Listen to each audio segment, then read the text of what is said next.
How are you, man? I'm Gil Roth, and you're listening to a bonus episode of my Virtual Memory Show podcast. This is a COVID check-in episode where I record with a past guest of the Virtual Memory Show to find out how they're holding up during the pandemic. As far as how I'm doing, yesterday got busy in a weird way. I had a bunch of work issues eating at me all day long, but late in the afternoon, I got a call from the White House to see about whether some of my trade association member companies could help with a portion of the pandemic response. This was like 3 p.m. on a Friday afternoon, but I managed to get them a bunch of leads within about an hour. I'm hoping those wind up helping for obvious reasons, but simultaneously, I'm worried that if they do help, I'll be seen as a useful and valuable resource who can be called on for more of this stuff, which, given my self-deprecating nature, I'd be a little bit worried about for the sake of all mankind. But we'll see where this all leads. Today, I am going to be recording my first full-length remote episode with a new guest. So far, like all of these COVID check-in sessions have been with past guests of the show, as I mentioned at the top. And I have some concern about doing this sort of format with somebody I've never met and don't know the speech patterns of, etc. But I'm going to run out of past guests eventually, so it's time to start making new past guests. You'll find out tomorrow how all that goes. But today, you get the cartoonist Keiler Roberts, who's checking in from Chicago. Keiler is a wonderful, droll storyteller who makes these poignant but non-dramatic stories of domestic life centering on her family, her husband, and her kid, Zia. Her most recent book is Rat Time by Koyama Press. She's working on a new one, which we'll talk about. But I just love the stark, kind of deceptive simplicity of Keiler's art and the really careful crafting of what seems mundane and quotidian, but really gets at like the magic of everyday life. So she's a marvel. I'm so happy. My late friend Tom Spurgeon introduced me to her work because there are many artists he connected me with over the years, and Keiler's stuff really resonates with me. Now, Keiler has had health issues in recent years, including a diagnosis of multiple sclerosis, which she writes about in the comic. I'm not violating HIPAA rules or anything. So between that and the sort of Midwestern understatedness of her work and our past conversations, both on and off mic, I was really concerned that this whole situation of pandemic and isolation and quarantine and all that was really wearing on her. And as it turns out, I was completely wrong, and she seems to be handling this situation better than anyone I've spoken to so far. So I'm happy about that, and I'm always glad when I overthink stuff and my mental models just get smashed on the rocks of reality. So, as caveats go, she was using her computer's internal mic, so the voice is going to sound a little modulated. Sorry. Here's me and Keiler. So how are you dealing? How are things going? I'm good. Were we recording? Oh, we're recording away. Yeah. I'll only start with this part. So, All right. I'm good. I'm, like everybody, like I have mood swings and, it's like a constantly shifting thing, but that's not new, so I'm good. I'm always doing better when I'm talking to somebody, like that cheers me up so much that I'm happy to be talking to you. That's good. I trust me. It's the same for me, even though I play it off like I'm cold and isolated and all that stuff. But yeah, when I started doing this, I realized, oh, thank God. I mean, it's one thing Amy and I get to talk, plus the dog and I talk a lot, but that's a weirder sort of conversation because he just says, feed me again and again. But getting to talk to people, who I don't get to talk to too often has been a blessing in that respect. Are you, do you find that you've been reaching out to people who you hadn't talked to much during this? No, not so much that I hadn't talked to much. I reach out to people anyway. I have a lot of friends that don't live in my town. Mm-hmm. So for years, I have made regular phone dates, with my friends, and I love talking on the phone or FaceTime. And my parents don't live in town, so for many years, I have always organized my talking schedule. So there were like some minor shifts to that, but it hasn't been the kind of change that I think a lot of people are experiencing. Yeah. How different is this for you than your previous, the before time, I guess?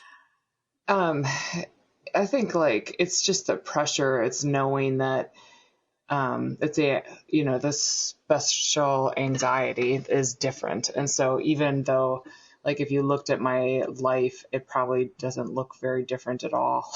It's almost like not changed. I used to go out to coffee every Sunday morning with my family and another family. Now we have coffee at home with Zoom, but that is like such a minor thing. And I used to teach, on campus, and now the teaching has drastically changed, and that was, really hard to just like figure that out. But that's starting to go much better. And I only taught once a week, so that wasn't that major. I don't travel. I had already said I used to do, a number of shows, and I hadn't done any this year anyway. So I didn't personally have to cancel anything. There was nothing like really on the horizon that wasn't going to happen for me.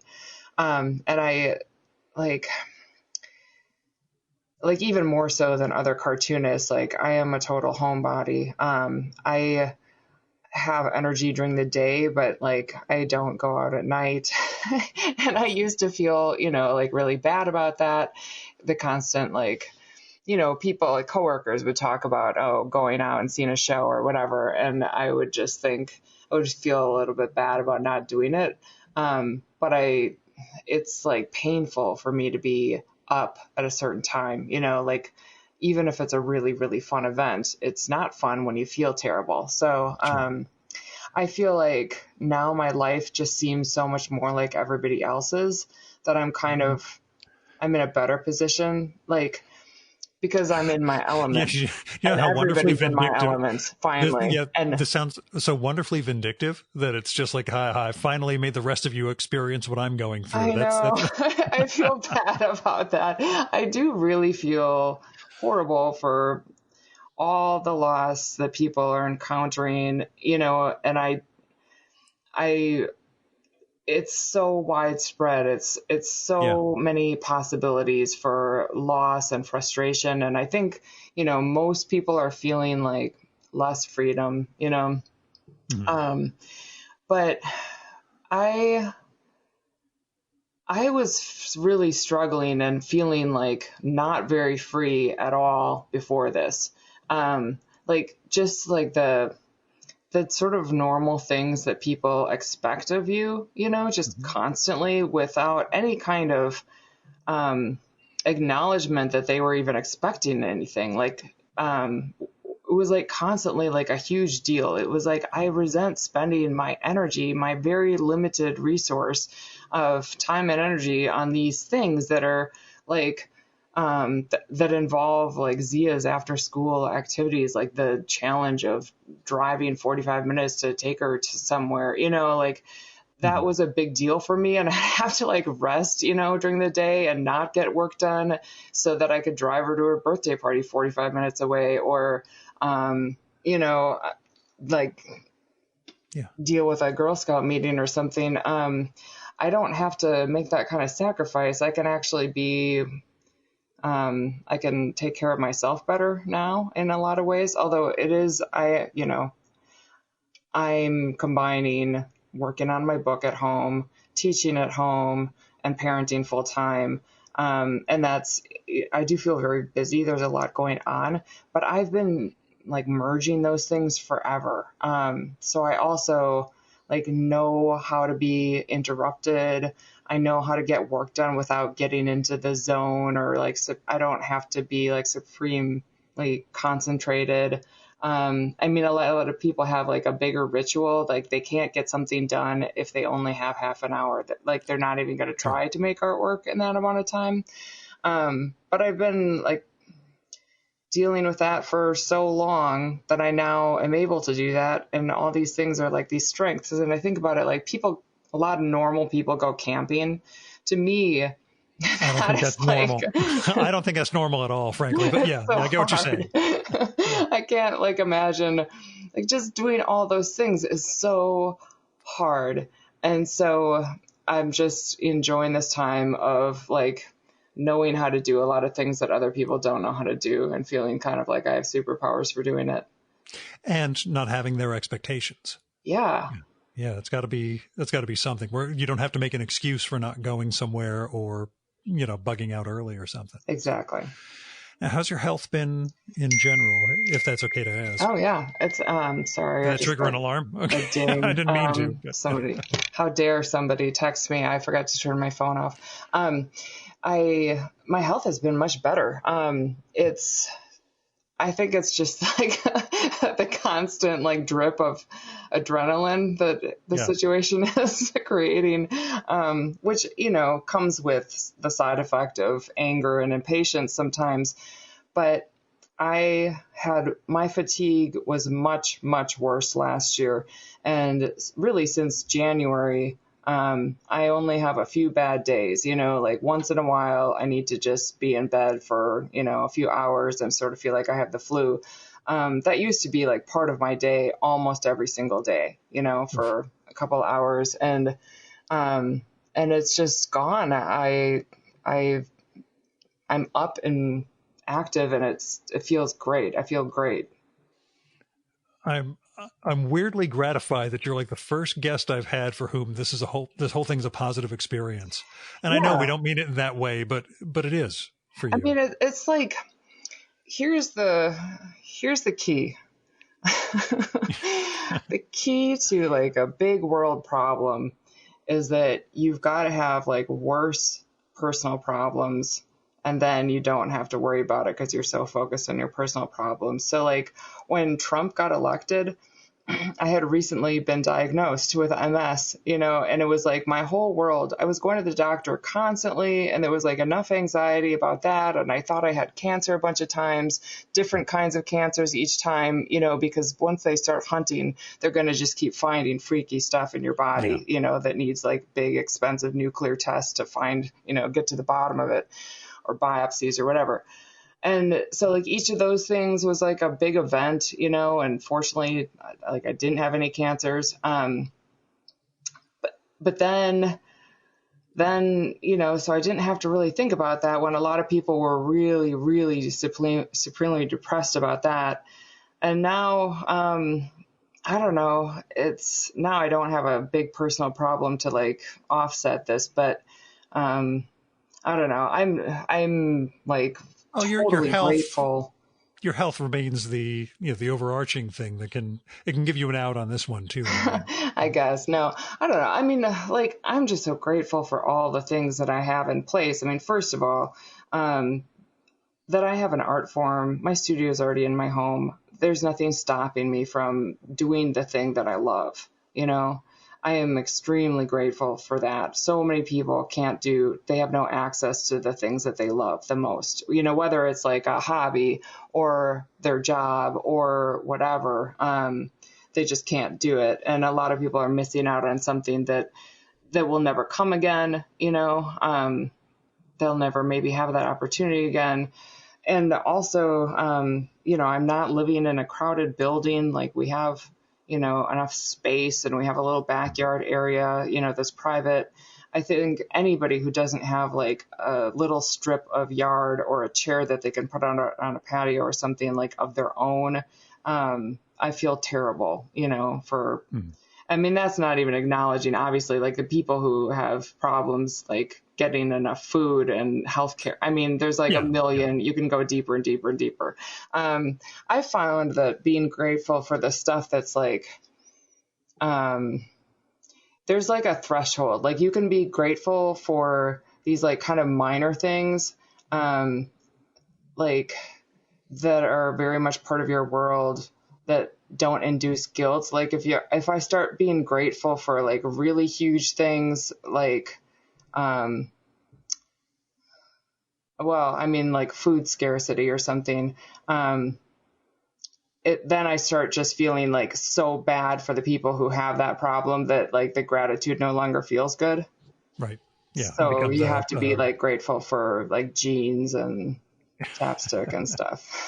You know, keep it light. Tell me about the new book. What are you working on? It's Let me get. Is it domestic comics? It is. It is like my I'm other feeling good. books. I guessed. I got it right. That's Yeah, it's you know, I think that's funny. I'm trying to make it that way. It's a lot about doing very little. It's about, you know, the lulls between activity where you're just having a conversation or thinking or walking or whatever. It's a lot of me and my daughter Zia. You know, there's not going to be like a clear point in the book where the pandemic like obviously started. It's just going to kind of seep in like this very understated way. Yeah. I don't, I mean, I complain and I get angry about things in life, but I really don't want to put any of that stuff in my comics. And I don't want them, you know, obviously they're not ever going to be like all like positive sunny. Like I also really avoid idealization. You know, I just really want to reflect like reality, but it is like more perfect than the reality in the sense that I'm always really connected to what's going on. And I found like the times in life and my day that are the worst, when I feel like, oh my God, I just want to, you know, I don't want any more of this. I want to die. It's always like I'm really disconnected from the moment, from whatever's happening. And my books, like bad things happen, but it's always a moment that I'm really connected to. Like I can draw about a funeral or, you know, a health problem or something, as long as it's like the clarity of being there, you know? Yeah. So it's just like a panic attack. Like what happens inside is, you know, you become the enemy, your thoughts become the enemy. You don't even see what's going on around you. Like even if you can open your eyes and see, you cannot connect to it. It's a total internal storm. Like that's the stuff I always like, I reference it, but I never draw about that. It's always about like really me when I'm in the world. Mm-hmm. And this current project? Yeah, so it's the same. I mean, it's like I'm just looking for moments where I'm really connected to what's happening, but I'm also trying to make like the events be as minor as possible to like really connect to the spaces where it seems like there's nothing going on, the kinds of spaces you would usually forget about or not even notice in your day. I'm trying to make those like more visible. I don't think we got to it when we did our in-person episode. Where did the storytelling model come for you? What were the big influences? Or did you have ones that you were either consciously emulating or realizing later on, oh, that's what that was. That's what spoke to me. I mean, it's more of an avoidance. I'm trying to think of people I'm actually emulating, and that's a little bit, they're probably really obvious to everybody else, but I don't know.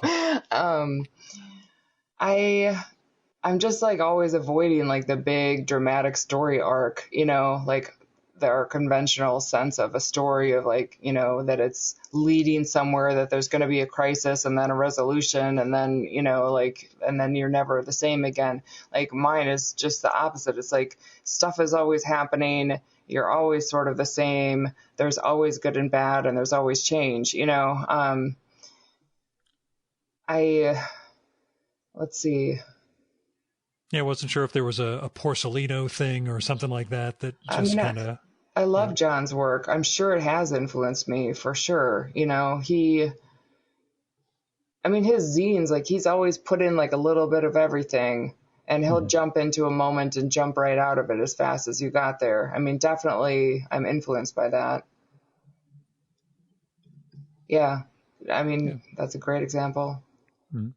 So with the decision not to go to festivals, was that just the between books thing, or was it hey, I need to chill the hell out and maybe not be traveling like this? Yeah, it was just way too much. Like at the point I was just feeling like I was physically feeling very bad, and weak and, tired and everything else. And I was having like cognitive problems, like just whenever the physical like fatigue would come on, I couldn't think. I couldn't, like when I was in public places, like I would go to local events just where my husband was tabling or something. And just like the process of making small talk with people, I was finding it really, really challenging and awkward. And I was like, I don't want to be exposing myself in public like this right now. Sure. It was too embarrassing. And part of that was like just the multitasking of when I was at a show, like my daughter, you know, we have no place to put her. So she would be there, and like being a parent and being, you know, like a public cartoonist or whatever, it was very hard to do both of those things at the same time. Yeah, I don't know. It was just like a big shutdown. It was a mental and physical shutting down for a long time and trying to sort of figure out how to cope with it.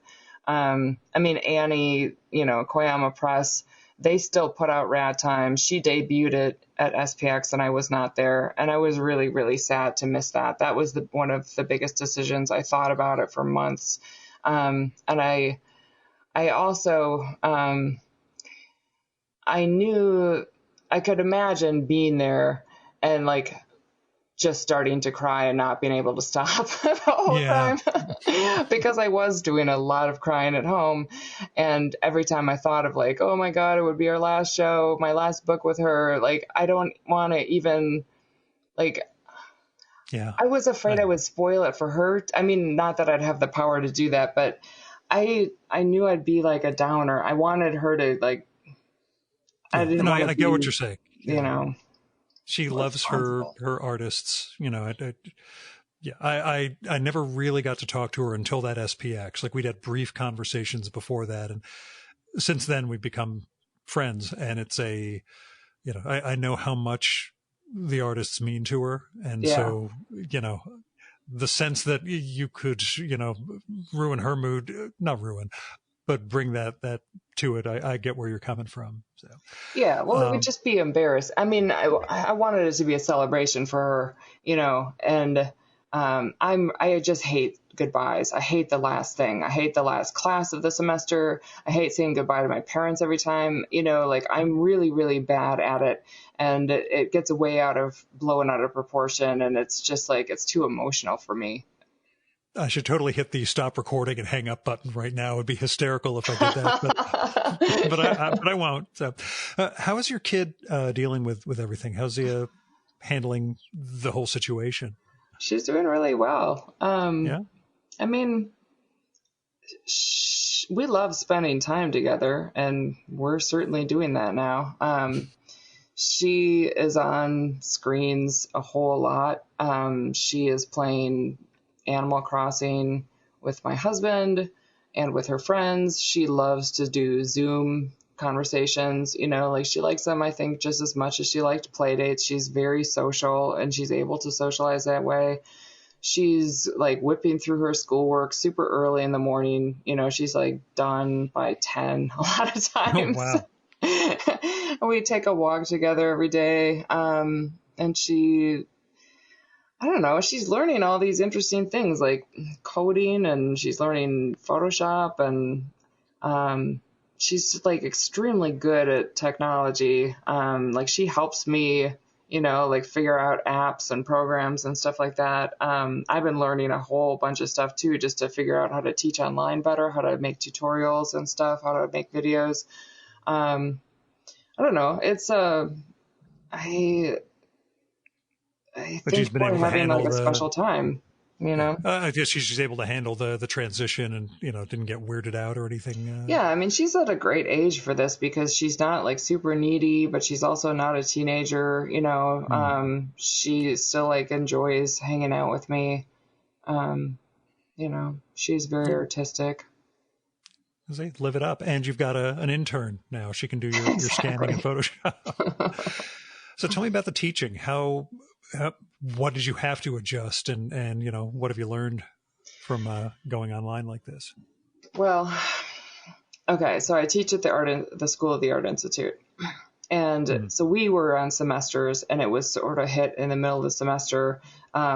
They just gave us it was like 3 weeks off suddenly, and called it spring break, and said, this is a time for you instructors to reorganize everything and then finish the semester online.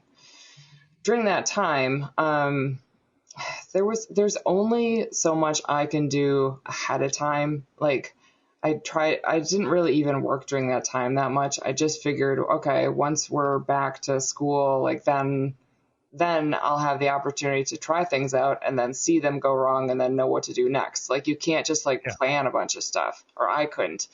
So that started happening. It was like a bunch of false starts and misdirections, because you're just like trying everything that occurs to you. And a lot of things like just didn't work very well. And the problem is the students didn't like sign up for an online class. So they're not necessarily like enthusiastically embracing it, Sure. Yeah. And also we were given the instruction to like lower the bar and be, understanding and all this stuff, which I am anyway as a teacher. Like I'm very flexible, and I try to really be aware of their situations, and where they're coming from and what they're capable of. But we were told not to do anything synchronously because kids were in different time zones. And that is the thing that made things really hard, because the one thing that did eventually go like really well in a clear way was having certain Zooms when there were enough students online where you could just like talk and be a group. My class is like full of wonderful people, and we had such good conversations in class, and like just the energy of them being together was really, really special. So there was no way to do that other than like a group Zoom, which we were not really supposed to be doing. So I recorded a conversation with Summer Peer and one with Rob Clow, for the students to watch, and I done all the stuff online, and we tried to just like get a space for them to post work and post comments and critique each other. That took a really long time to get that up and running and get them all participating, but it's like a very useful tool, and it is going well finally. Yeah, it's really hard.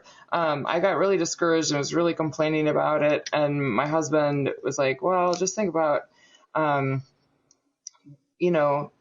the reason why you go to a school like the Art Institute is to be with these specific instructors. It's not just about like the generic content that they can teach you. It's about how they do it. And it's like you're paying to have access to their personalities, really, And I was able to bring my personality very much to the classroom, but I was having a hard time like displaying it or making it accessible online.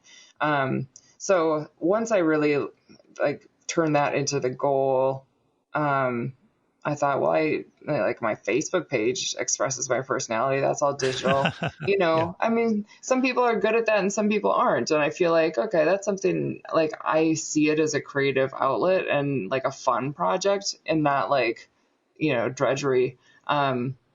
So I was able to, I don't know, like turn it into a hopeful project where I feel really good about working on it instead of, like something I resent. Mm-hmm. I get you. Anxiety being my standard mode, I could easily fall into the, oh God, how am I going to screw this up this time? And yeah. Yeah. And I did screw it up. I like made a lot of mistakes. I did terrible things. But you didn't break any of the kids. That's I didn't. They're not broken. I mean, parenting like has made me really, really good at doing horrible things and then getting over those things, like resolution and adaptation and forgiveness, like that. Those are the super skills that I've gained as a parent. Last question. Binging on Netflix or any of those online or TV or comics, No. Anything you've partaken in, or you pretty much, again, this is just, every day for Keiler? It's been harder to focus, Yeah. so I'm reading this really excellent novel, The Memento by Christy Ann Conlon. Have you I had don't her know. on as a guest? No, I don't know the book either. I'm writing it down right Okay. now. So. Yeah, definitely. You should interview her. I'm reading it really slowly, but it's so good. Like, I'm really enjoying just taking as much time as it takes. I'm a slow reader anyway, but yeah, I started it before the pandemic, and I'm still like maybe a third of the way through, but I love it and I don't want it to end, so I'm enjoying, the length of it. Yeah, I've read a few comics. Like, my class read Nocturne by Tara Booth and Summer Pierre's book, All the Sad Songs. And we read Noah Van Sciver's One Dirty Tree before that. Yeah, I'm reading, and we read Taxi, Amy DeJong. I don't know Oh, if I'm pronouncing her name right. Yeah, I don't know.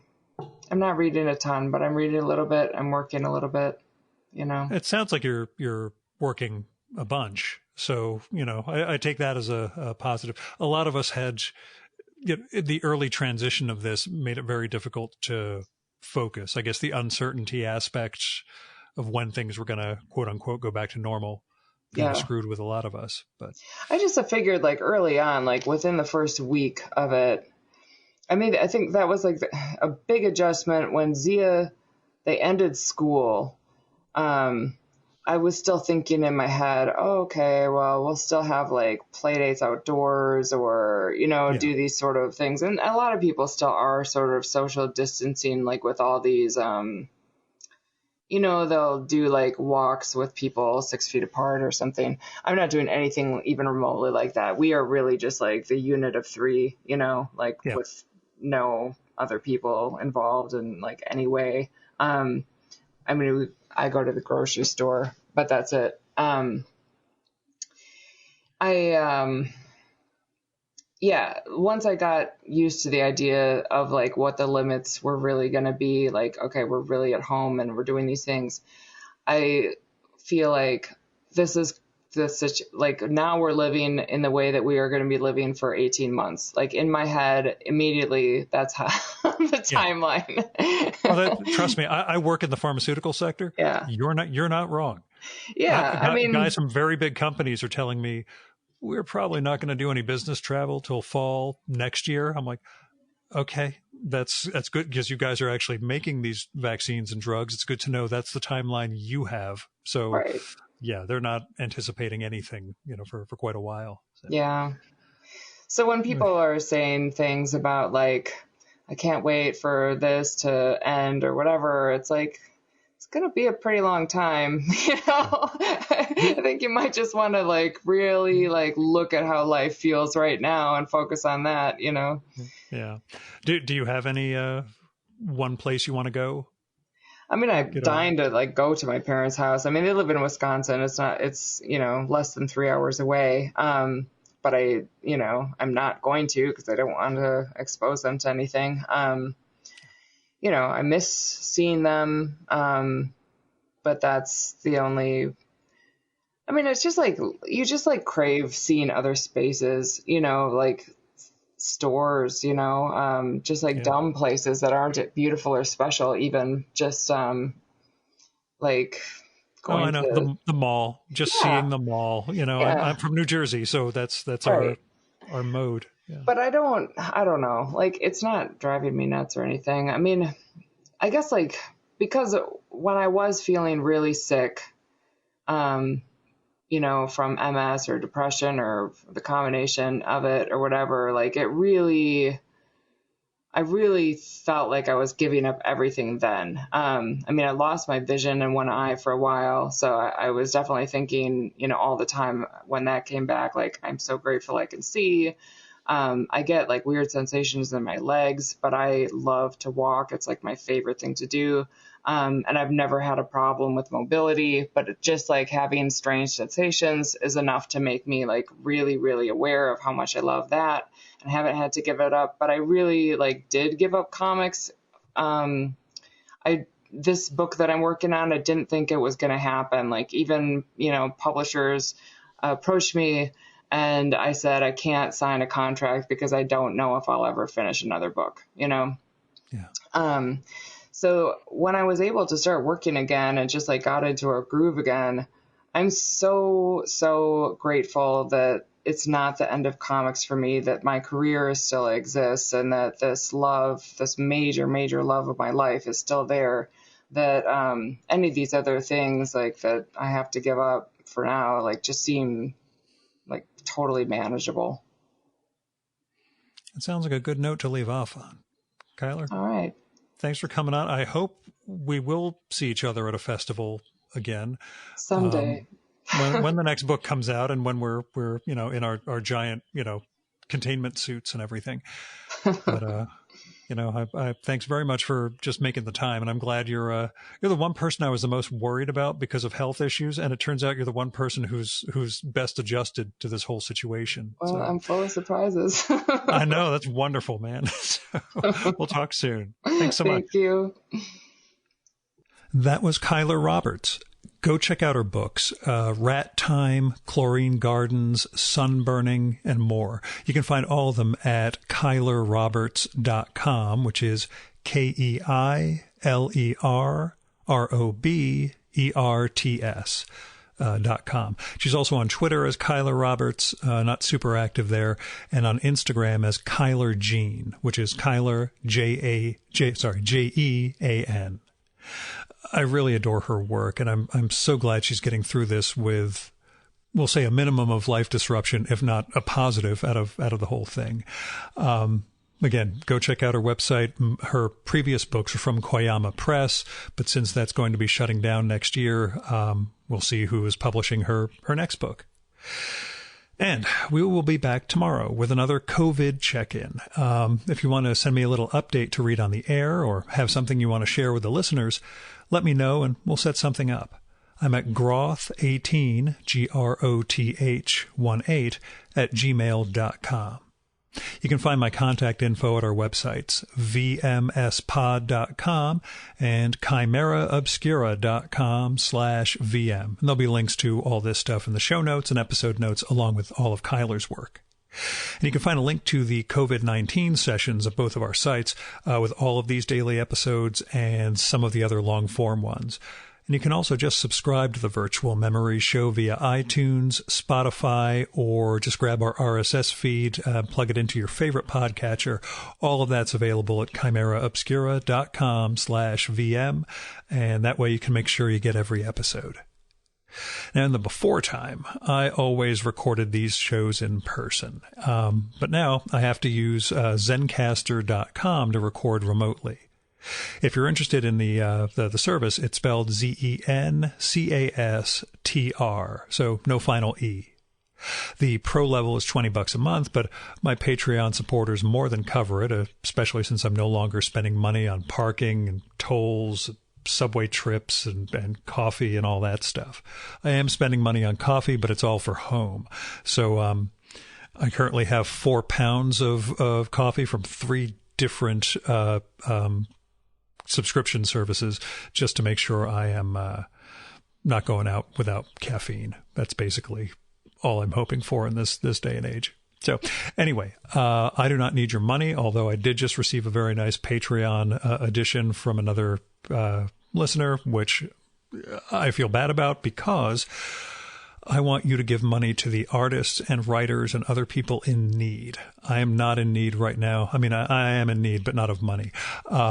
It's just emotional sustenance and all that stuff. Anyway, go to Patreon, Kickstarters, Indiegogos, GoFundMes, tip jars, whatever, for those people who are really in need, whose work has meant a lot to you over the years. Show them some support and some help. If you don't have those sorts of outlets, then give to charities like your local food bank. Here in North Jersey, it's Center for Food Action. But go find places, find ways to help people who are in need, because we are all in this together. I am Gil Roth. It is Saturday, May 2nd, 2020, and this was a bonus episode of my Virtual Memories Show podcast. Thanks so much for listening. Keep the conversation going, stay safe, and wash your damn hands.